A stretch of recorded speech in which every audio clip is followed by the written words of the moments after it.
Haukiba Hida, Malingia, Lebak Punkiba COVID-19 get awaba thing, India the soup punky. Lebaki when a Kenabakara Lejaragasu, COVID-19 gets some Singi Manabal, Matat Amasu, Malingi Takta Uki, Sandora Panga Toknaba Lagnabadagina, Lantungi Weba Awaba Kayani. Adubu, Lebakayana COVID-19 ngak thokna batika thanaba thijin humjin bakaya ma tongan mamai keida jangsinarki sangyeng sing asida mai pak lebak singi marakta India so ama oiduna lebak asigi manung amasung mapanda Indiana tika thadokpagi lamda yamna khumang chausilli Aikoina matang sida ningsingba yaribadi haukiba chahigi mar thadagi Indiada tapna COVID-19 positive oiba migi masing hengalakki maphamgi oina khenaba leijaraga su lebak asigi masing asi lebak sinba thungna hengalakki adubu mapum oina yengbada haukiba chahigi September thadagi hengalakpagi masing hantarakpada natana positive oirambadagi negative oirakpagi masing su hengalaktuna laina asi atailam singa changdamnabada yamna ka hena laksinba ngamlakki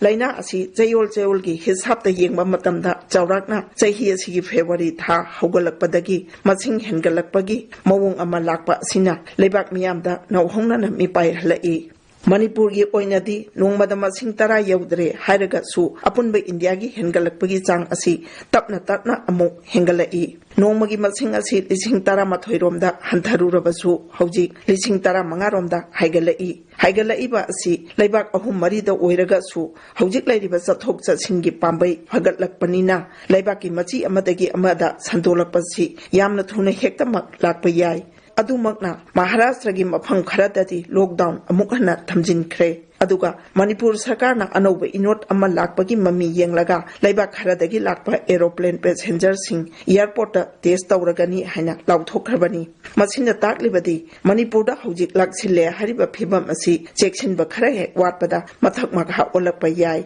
Phibam asigi matangda scientist kaya mana cheksinwa kaya phongdoknarakli COVID-19 dagi ngakthok janaba tika thaba India da chahi asigi January tarik 13 dagi haukhre COVID-19 ga hakthengna loinariba mioi kangbu sing ayamba tika thakre aduga lebak asigi oina chahi humphugi mathaki mioi sing atopa hakjinba laina naduna leiriba sing tika thaba tha asigi ahoba numitagi haukhre India pumbagi khangatlaba COVID-19 ngakthoknaba tika thapanggi manungda Manipur gi lanai hospital mapan yauri Kakching Churachandpur amadi Imphal East ki amamamni aduga lemhauri besingna Imphal West kini hojik phawada punna India da koti amaga lakni bhu hundoirom tika thakiba si lebak asigi apunbagi misinga yengnabada nemjaraga su tika tharakliba matam si yenglagadi yamna singthaningai obe thabak amani Manipur gina chawrakna mioi singyangkai manga tika thakre Nakal amaromdana tongan ba corona virus lisingani tara mapangi strain singi manungda khare hena sathi hena panariba UK South Africa madi Brazil gi strain singsu India de hengalakpa asi yamna di tappi haibiyai adubu masing asi chani tara doirom sujillakle